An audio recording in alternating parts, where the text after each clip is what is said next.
จะว่ามือก่อนจะว่าฮักนุ่มอุดรจะว่าจะฮักลาวเดี๋ยวนี้เด้ยังฮักคือเก่าบ่ เราบ่มักดอก เราบ่มาก ขันเรามักเจ้าสิเอาบ่อ๋อ เจ้านี่เป็นคนเลือกหลายอยู่กับเจ้าเลือกคนรอดเลือกอ้ายบ่ผิดหวังอีละชาวโคกเชื่อตัวนี้บ่นุ่มอุดรชื่อให้นะบ่แม่น เสื้อ ตั คู่ วใด เนาะรางวัลนุ่งแหละเวลากินฮอดบ่าวดอนก็คือนุ่งเลยเด้เพิ่นว่าแล้วก็เพิ่นนึ่งก็คือนุ่งเพิ่นนึ่งคือกอดเมื่อนั้นมีบ่าวดอนมาเยี่ยมมายามเจ้าเอาปลามากินเนาะ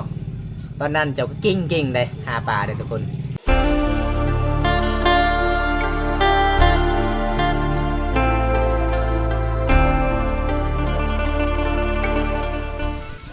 เอาสบายดีทุกคนสบายดีกับบรรยากาศยามเช้าๆนะวิดีโอนี้เฮามาอยู่ที่บ้านพูดเมืองมีทุกคนเมืองน้องเขตชวนาเขตเป็นบ้านบรรดาสาวๆที่ว่างามหลายทุกคนนะทุกคนวันนี้เฮาก็มาตามติดวิถีชีวิตมาลินเฮือนของชาวกกทุกคนชาวกกที่ว่าเฮามาถ่ายในวิดีโอก่อนๆที่ว่าหมายปองนุ่มไทยคือกันนะหมายปองนุ่มอุดรคือกันคือว่าชาวกกกับชาวโทนี่ถือว่าติดใจนุ่มอุดรละมื้อนี้เฮาสิมาสัมภาษณ์มาถามเบิ่งน้องว่าจิตใจของน้องเป็นอะไรยังติดต่อกันอยู่บ่กับนุ่มอุดรนะเอาทุกคนเอาพาทุกคนไปเบิ่งนำกันเลยอันนี้ก็เป็นเพื่อนของชาวกกทุกคนที่เฮาพาทุกคนมาหลายๆเทื่อละฮู้ว่าน้องอยู่เพื่อนบ่เอาสิขึ้นไปเบิ่งก่อนเด้อ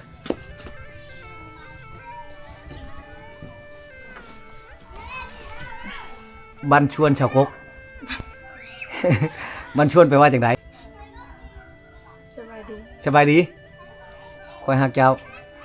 เว้าดูคอยหักเจ้าเป็นบ่ คือเอาเป็นใหม่ คือไอ้เบิร์นไหม ไอ้คือไอ้มึง อ้าวมามันนี่คืองามแท้เจ้าหนึ่งบ่ได้เลยคอยมาเนี่ยงามขึ้นตลอดเลยความงามของเจ้าคือบ่อยู่บนเก่าบ่ ไป บ่อ เรื่ ยู่ อบ น ย เก่าเนี่ย ๆขึ้นเรื่อยๆได้ความงามเลย ตอนนี้คอยเห็นเจ้างามไปลี สาวกกมี FC ว่างามแบบนี้เอาบ่บ่าวเท่าสาวกกคุณว่า เอาบ่บาเท้ากัน เอาบ่ประมาณอยู่เท่าใดน้องสิเอา 50 50เด้อ โอ้ย เอา ยัง ได้เด้อ เฮาก็จังฮอด50ไว้ๆเด้เสียดายบ่เท่าเด้เฮากะ จักปีเลยเจ้า 16 16 บ่เอาบ่ซ้ำกันกับชาวกุ๊กเลย เจ้าเสื้อบ่สาวกกว่า16 ปีบ่าวแก้วประมาณจักปี79 ปี ไอ้ถูกบ่วงถูกฮัลโหลอยู่พี่บ้านพูดมงมีเจ้าอยู่ใช้เดี๋ยวนี้ เขาอยู่เมืองพี่ เฮ็ดหยังอยู่เมืองนี่ใช่ว่าสิมานะ รถพี่นะ รถพี่สิมาบ่หรือบ่มา ไปแล้วแม่งรถเลยก็จะไป ป้ามาหันแล้วรถหน้าย่างมา โอ้นั่นนี่ มาเด้อเพิ่นสาวกกนี่เด้อ มาเบิ่งชาวกุ๊กงามกว่างามมะลิมื้อนี้น่ะ เรื่องอะไร เพิ่นชาวกุ๊ก ว้าวน่าฮักมาก ขันเจ้าบ่มาแล้วค่อยสิพาชาวกุ๊กไปบุญช่วงเฮือเมืองเชียงปูนได้ ไปบ่ชาวกุ๊กเจ้าสิไปน้ำอ้ายบ่ไปเนาะโอ้โหชาวกุ๊กตอบตกลงว่าสิไปบุญช่วงเฮือนำเฮาไปลีได้ ไปเลย บ่ได้ ไป แล้วเราบ่ไปกับเฮา หึ เราท่าบ่าวดอนมาแล้วว่าสิไปกับบ่าวดอน อีหลีบ่ชาวกุ๊ก ดีเนาะ จะว่ามือก่อนจะว่าฮักนุ่มอุดรจะว่าจะฮักลาวเดี๋ยวนี้เด้ยังฮักคือเก่าบ่ ฮัก ยังฮักอยู่ ซื่อแล้วว่า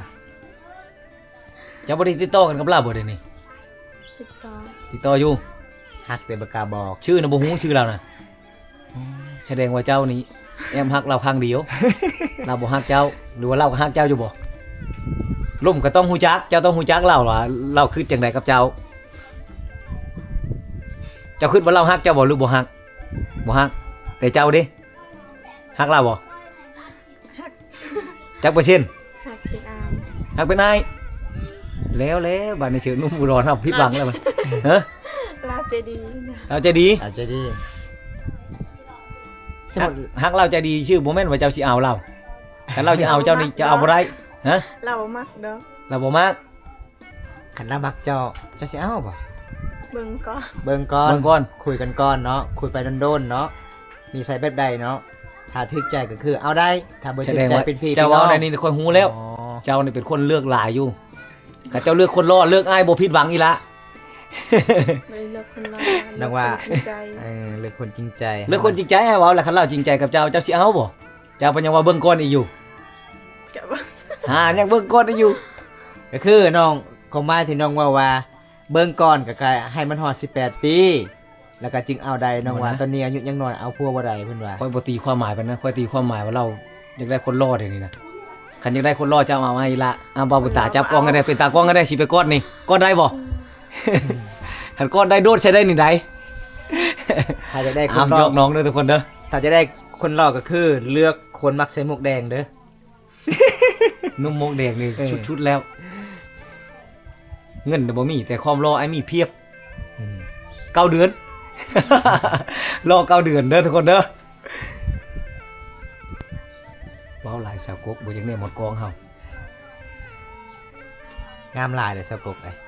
มามื้อนี้ตาฮักตาเพลงดี เบ็ดเฮาก็สิปิว อันออก บ่าวบนต้าเสียงไม่มีขาดหายเป็นสวงคอนแก่นครับโอ้โทรศัพท์คอยมันพังแล้วเด้อทุกคนเลย ค่ารอง15 ล้าน โทร ใช้ ศัพท์ จะเว้ามื้อนั้นว่าอยากได้นำเบาอุดรว่าชามชิป รุดเลยเด้อเหรอวะ รุดเลย รุดแล้ว 30ก็ได้ 30ก็ได้เนาะ รุดไว้ 15ก็ เถอะ ดี แต่ก่อนจะได้ชามชิปตอนนี้รุดแล้ว กันหักกันบ่เอาก็ได้ อันฮักกันบ่เอาก็ได้เบาอุดรฮักพระเจ้าเอาบ่ฮักเราอีกจะได้เป็นอาอีกมันก็บ่ทึกกันแล้วแบบนี้ 15ล้านก็คือ 20,000ปลายเด้อครับ ขอยจะเป็นตัวแทนเล่าเดี๋ยวนี้มาจีบเจ้าเพื่อเล่าได้ บ่แม่นเจะสิจิบเองบ่ บ่มาจีบให้เล่าอย่างเดียวจีบให้หนุ่มอุดรอย่างเดียวแต่ชาวกกเริ่มปฏิเสธแล้วเดี๋ยวนี้นะ บ่จะปฏิเสธ บ่ปฏิเสธบ่ปฏิเสธเจ้าฮักบ่จะโต้โปรดฮักอ้ายก็คือฮักเล่าแหละคันเจ้าคันอ้ายจีบติดก็อ้ายให้หนุ่มอุดรคือเก่าอ้ายบ่เอาดอกอ้ายมีเมียแล้ว เจ้าบ่เสียใจที่อ้ายว่าอ้ายบ่มักเจ้านะ เสียใจเนาะ มีเมียไปเบ้าใส่เฮานี่เสียใจหลายบ่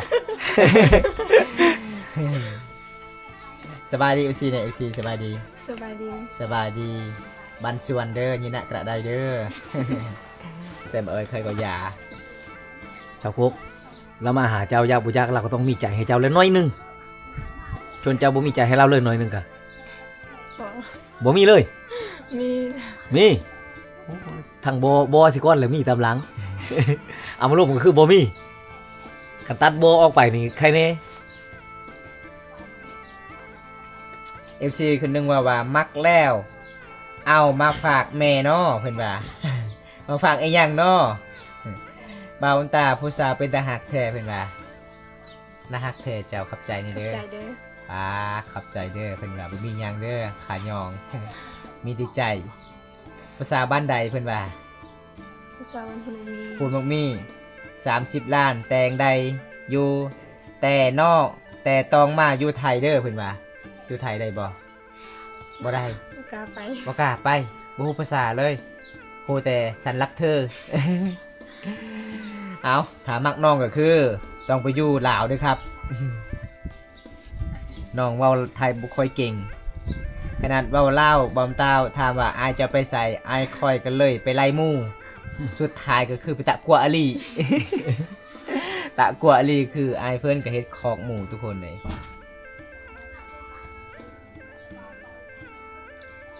ขะดองจากบ้านอายก็คือ 20,000 ปลายน้องว่า 20,000 ปลายครับ ขอเลขบัญชีหน่อยครับช่วยค่าหมูกระทะให้น้องอ๋อถ้าอยากช่วยน้องก็คือทัก5ทางไลน์ผมหรือว่าเพจผมนะครับ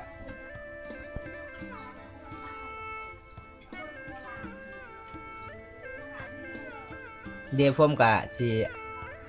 สิทำคลิปว่าพี่สิโอนให้น้องเท่าใดครับเพราะว่าผมก็สิทำคลิปให้น้องเลยให้น้องขอบคุณครับเป็นน้องขอบใจเนาะเป็นบ่ เป็น เป็นอยู่เด้อพี่น้องเจ้าเรียนจบห้องใดเนาะ ป .5 ม.5 ป .5 โอ้เห็นจบป .5 ขนาดเห็นจบป .5 ก็เก่งมีทุกคนเว้าลาวเด้สาวลาวเขตนี่ก็นอกที่สุดกับตัวเมืองเด้แต่เว้าลาวเก่งเว้าไทยเว้าภาษาไทยบ่เป็นเลยบ่ภาษาอังกฤษนี่เป็นหลายเนาะ อ้าวมื้อนั้นก็เห็นจะเว้าว่า I love you only one เป็นว่าจังใด เก่งเนาะชาวกกเรามักเบาไทยนี่เราต้องเว้าภาษาไทยเป็นแหละ แม่น เอาภาษาไทยบอกว่าคอยฮักเจ้าไปว่าจังไดภาษาไทย ฉันละคุณ สันลักคุณ โอ้เป็นบ่ทุกคนเริ่มเป็นเลยพี่น้องม.5 ทาอยู่ไทยปห้า อีหยังม.5 ทาอยู่ไทยโอ้แม่นบ่ครับ ทางบ้านเฮามันเป็นตามประเพณีนะทุกคนมันเป็นตามประเพณีชนบทบ้านเฮาหลายคนก็บางคนก็เอาผัวแต่น้อยบางคนก็เอาผัวอายุก็18 ปีขึ้นไปทุกคนแต่ส่วนหลายชนบทนี่เขาเจ้าก็บ่พังความไม่พอแม่บางคนก็เอาไปแล้วก็คือกลายเป็นมีหางก็มีทุกคนเลยส่วนหลายนี่สาวลาวบางคนก็บ่ได้เรียนหนังสือนี่พี่ดื้อเนาะอีพ่อแม่ว่าให้อายุสูงๆเด้อลูกจึงเอาผัวเด้อสุดท้ายก็ ชาวโกกกระดือบ่ เป็นสาวแล้วก็เอาผัวสุดท้ายอยู่น้ำผัว2มือเฮ็ดเวียกบ่ไหวกลับบัดนี้ ชาวโกกกระดือบ่ดื้อ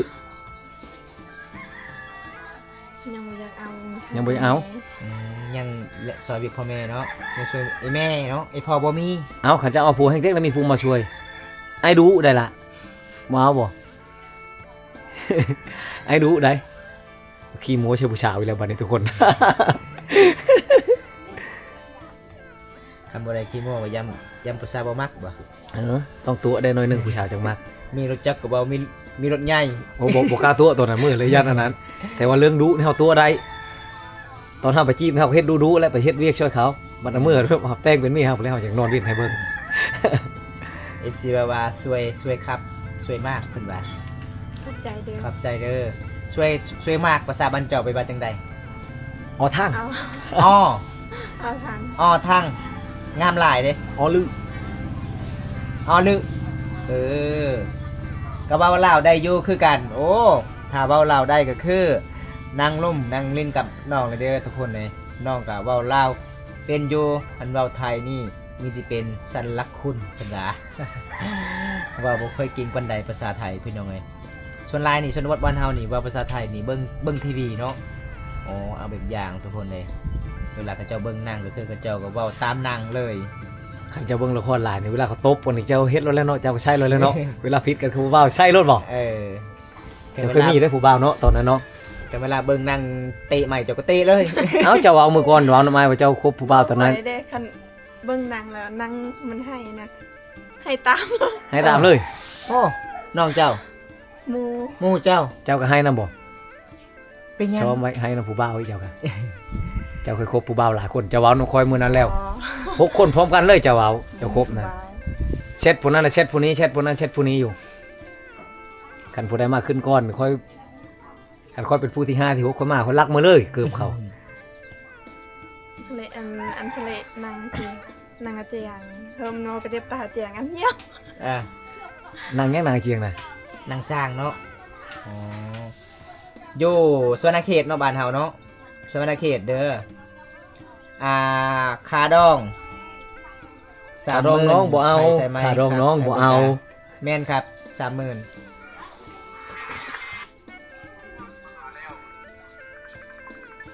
ขอโทษเอาลงไป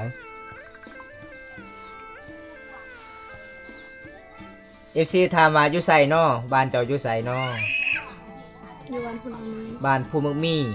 ภูมักมีก็คือมากมีภาษาบ้านข่อยเอิ้น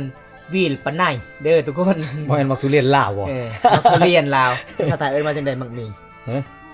มักมีไปว่าจังไดเนาะครับภาษาไทยครับ บางมี มักขนุนบ่ บ่ว่า บ้าจังบ่แม่นบางมีนะว่าอย่างลืมเลย มักมีก็คือมันคล้ายกับมักทุเรียนทุกคน แต่มันใหญ่ บ่ เด้ มากไปจังนะ บ้านเฮาเอิ้นมักมี บ่ชาวกกมากหยังเคยฮู้จักอยู่นะ แก้วได้ โอ้ยเว้าลาวบ่ค่อยเก่งก็ทุกข์ก็ไฟทุกคนเลยเอาบ้านนอกบ้านนาเว้าภาษามองกล้องก็ฮู้หลาย บ่จักภาษาไทยบางมี แต่ เนาะ ภาษาไทยนี่ว่าบ่เป็นเลย แต่บางตากับมักทำคลิปก็เลย ชาวกกผู้เคยได้ผู้บ่าวไทยนี่ ทุกๆกำลังใจ บางมีน่ะภาษาไทยว่าได มักขนุนโอ้แม่นน่ะมักขนุน บ่แม่น ขอบคุณมากนะครับมักขนุนขอบใจเด้อสบายดีเด้ออ้ายบุญตาโดยสบายดีมักขนุนแม่นลีสาวทุเรียนเขามักบ่ฮะ มา มักบ่น้องโอ้เคยกินบ่ทุเรียนบ่เคยกินแต่ปานใน เคยกินแต่บักขนูนเด้อทุกคนบ้านเฮาบ่มีทุเรียนเลยทุกคนเลยส่วนหลายมาจากเวียดนามมาจากทั้งไทยทุเรียน ไทยมาสอน มีหยังจะบอก เพราะว่าลังรถไทยมาสอนโอเค ผมว่ามาหา เมื่อนั้นมีบ่าวอุดรมาเยี่ยมมายามเจ้าเอาปลามากินเนาะตอนนั้นเจ้าก็กิ้งเลยหาปลาเลยทุกคนมีปลาคอปลาคาวมีปลาทะเลบ่าวอุดรบอกโอ้มาเฮือนสา แล้ว ว ปลาทะเลผู้บอก ปลาทะเล บ้านจะไม่ทะเลก็ได้ปลาเนาะ ปลาหมึกแห้งเนาะปลาหมึกแห้งบ่าวอุดรมาเฮือนสาวกกนี่ใจดีไอ้เพิ่นว่ามื้อหน้าอยากมาเยี่ยมมายามอีกแต่มื้อที่สองไอ้เพิ่นมาอีกบ่สองเทื่อเนาะ มาเสร็จ อ๋อบ่ได้ขึ้นเฮือนเจ้า ขึ้น ขึ้นอยู่บ่อ๋อ คือนึงเราก็ลง ลงไปกินข้าวอยู่พนันเสร็จ เรามือ เจ้าว่าเจ้าบ่มักเราเราลง คือเจ้าบ่ได้ย่อไอ้เพิ่นเข้าบ่ ยาวแต่เราไม่อยากกิน บ่อยากกิน อยากกิน อ๋ออยู่แขวงใดเนาะไอ้บนตาแขวงสวรรณเขตเด้อครับ เราผิดหวังเลยเจ้าบ่มักเรามันคอยทิมก็โตะเข้าเลยผู้ชายบ่มักย่อๆเข้ามากินเฮ็ดดีนะเพิ่นยังก็ถามไปนั้นรถชาวกก ขนุนบานพมปลูกเต็มเลยโอ้อยากกินเด้เนาะมาฝากในเด้อลาซื้อหยังอ้ายเพิ่นว่าก ด กกก็คือบ่แม่นลูกสาวกกเด้อลูกสาวหล่าเด้อทุกคน ลูกสาวกกก็คือชื่อว่าจังใด กา ก้านี่เห็นบ่ลูกสาวกกก็จะเป็นสาวกาก็คือสาวกกก็เป็นลูกสาวหล่า เอ้ยเพิ่นก็งามแต่คนงามคือน้องเด้แต่เอ้ยเพิ่นไปเฮ็ดงานอยู่สวรรณเขตบ่เดือนหนึงล้านหนึง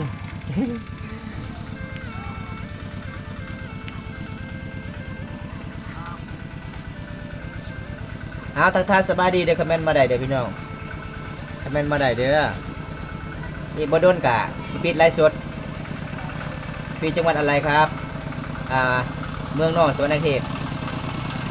อีกนานกว่าจะได้ไปลาวอีกรอบก่อนไปหาไอายใส่มาบ่ได้ไปหาไอายบุญตาอ๋อหมู่น้อยบ่พี่หมู่น้อยบ่อีกยัง2 วันพี่ใส่กับมาหาบ่บุญตาเลยเด้อหมู่น้อยเอ้ยยัง2 วันวันที่3ไอายใส่ก็สิขึ้นมาเมืองน้องโอ้ขอบใจหลายเด้อหมู่น้อยขอบใจหลายนางเอกบ่อ้ายแม่นครับนางเอกคนสวยหมู่บ้านบักขนูน ภาษาบางคอยบ้านปะไนแต่ก็จะมาแปลเป็นภาษาลาวบ้านฟูนมักมีขั้นสิว่าปะไนนี่ก็คือบักขนูนเสียงรถอีตอกอยู่ไหนเสียงรถอีตอกก็คือรถอีตอกซอเซ็กบ่ซอเซอบ่แม่น บ่แม่น บ่แม่นขบวนมาแต่งเจ้าบ่ ยังขบวนเข้ามาแต่งเอาเจ้าน างเอก2อายบ่แม่นครับ ชาวกกชื่อตัวนี้บ่นุ่มอุดรชื่อให้นะบ่แม่น เสื้อ ตั คู่ วไร เนาะรางวัลนุ่งแหละเวลากินฮอดบ่าวดอนก็คือนุ่งเลยเด้เพิ่นว่าแล้วก็เพิ่นหนึงก็คือนุ่งเพิ่นหนึงคือกอดโดม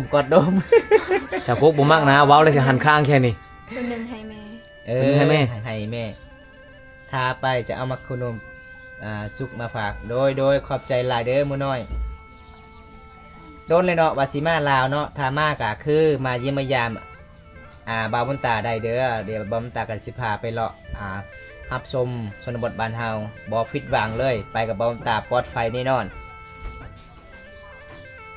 อ้ายบ่นั่นบ่อ๋อเจ้ามีอ้ายคนหนึงเนาะแล้วก็เจ้ามีน้องจักคน มีน้องซอง 2 คนมีแต่ผู้ชายก็คืออยู่เฮือนเจ้าผู้หญิงนี่ ผู้หญิงซอง ผู้หญิงซอง เจ้าเป็นลูกล้าคันผู้หญิง อ๋อลูกหลานอยากมีแฟนเป็นผู้สาวลาวโดยถ้าอยากมีแฟนสาวลาวกะมาหาสาวลาวทางนี้ได้สาวลาวกะบ่ที่คุยงานแบบธรรมศาสตร์หมู่บ้านเฮานี่สาวลาวนี่เวลาเอาผัวเป็นแฟนกันแล้วก็คือเจ้าชู้บ่ได้ทุกคนมันผิดหีดพี่น้องคลำพี่น้องเอ้ยฮักแล้วฮักเลยส่วนหลายนี่มีแต่ผู้ชายบ่สัตย์ซื่อพี่น้อง แม่นบ่สาวกก แต่ว่าใช่เอาชองได้ ส่วนหลายนี่หมู่บ้านน้องนี่เคยมีเขาจะเอาเมีย2เมีย3บ่ มี นี่บ่น้องโอ้เวลาเอากันนี่ก็คืออยู่น้ำกันเลยโอ้พี่น้องเอ้ยก็คือผู้ชายแสดงว่าสู้เนาะมักสู้เนาะมัก เป็นผู้สาวผู้หญิงที่สู้บ่ได้อายบนตาทาเล่าสีเติมก็สติ๊กเกอร์จะทำยังไงครับ เติมเลยก็ติดตัว ไปว่าจังใดเนาะอายบ่น้อย